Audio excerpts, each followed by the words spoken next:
Selamat pagi saudara-saudara dan selamat tahun baru Imlek bagi yang merayakan.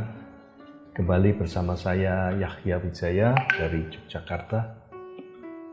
Saudara sekalian, menurut tradisi Tionghoa, tahun baru ini adalah tahun macan. Banyak orang bertanya-tanya, seperti apa nasibnya di tahun macan ini?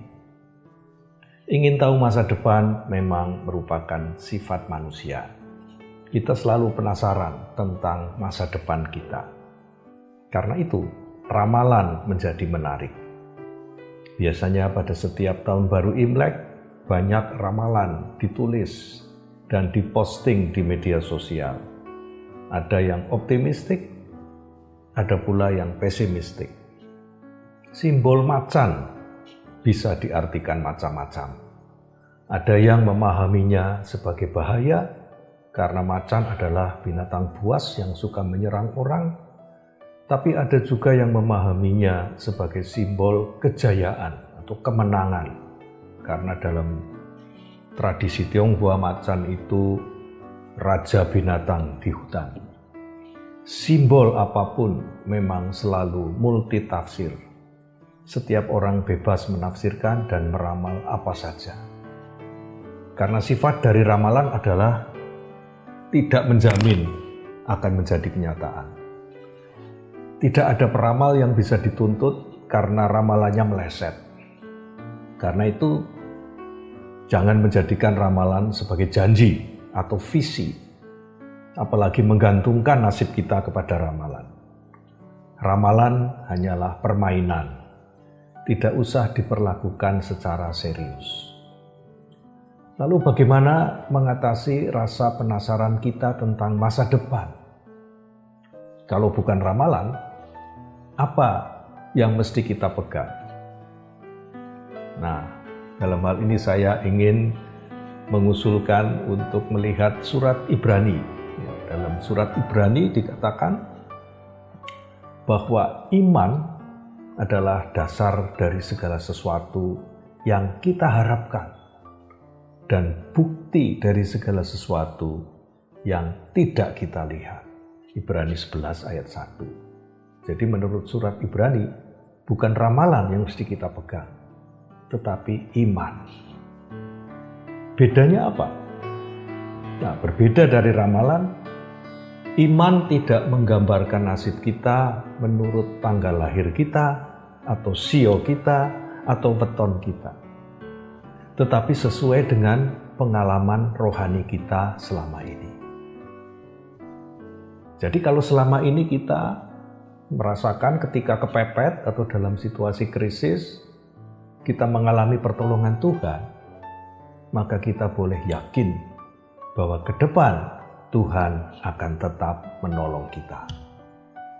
Kalau selama ini kita bisa bertahan, termasuk dalam masa pandemi yang panjang ini, karena Tuhan begitu kreatif menjaga kita dengan berbagai cara, maka kita juga boleh yakin bahwa apapun yang terjadi di tahun ini, Tuhan akan selalu punya cara untuk membuat kita mampu bertahan. Saudara sekalian, saat ini kita sedang berada dalam sebuah revolusi teknologi yang akan mengubah secara radikal bagaimana manusia menjalani hidupnya. Konon tidak lama lagi kita akan dapat berada dimanapun di dunia ini tanpa harus keluar dari rumah kita. Dengan teknologi virtual yang disebut metaverse. Jarak tidak akan menjadi masalah sama sekali. Ini bukan sekedar video call yang kita sudah bisa lakukan sekarang, yang bisa menampilkan kotak-kotak berisi wajah dan sedikit latar belakang kita. Metaverse akan membuat kita merasa seperti hadir betul secara fisik di suatu tempat lain, katanya begitu. Jadi bayangkan jika saudara bisa mengalami pengalaman yang sama persis dengan hadir di gedung gereja, ikut kebaktian, kongko-kongko dengan teman-teman, tetapi Anda tidak harus keluar dari rumah. Nah, itu katanya metaverse nantinya akan memampukan kita seperti itu. Metaverse akan mengubah kehidupan kita secara besar-besaran. Apakah kita akan diuntungkan atau malah dirugikan? Saya sendiri tidak tahu. Tetapi pengalaman iman dapat membuat kita yakin bahwa kita boleh mengharapkan yang baik-baik apapun yang akan terjadi di masa depan kita. Marilah kita berdoa. Ya Tuhan, kami bersyukur dan berterima kasih karena Engkau senantiasa hadir dalam hidup kami. Kami telah menjalani berbagai pengalaman di dalam hidup ini, dan kami menyadari kalau Tuhan tidak beserta kami, entah apa yang terjadi.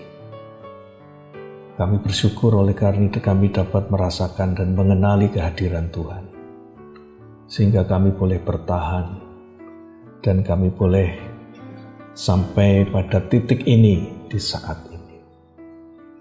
Oh Tuhan, biarlah kami senantiasa mengingat ini, apapun yang akan terjadi di masa depan kami, bahwa ada Tuhan dalam hidup kami, sehingga tidak perlu ada yang kami takutkan atau khawatirkan. Oh Tuhan, kami percaya bahwa setiap persoalan, setiap tantangan, setiap kesulitan di dalam hidup ini tidak lebih besar dari kasih Tuhan.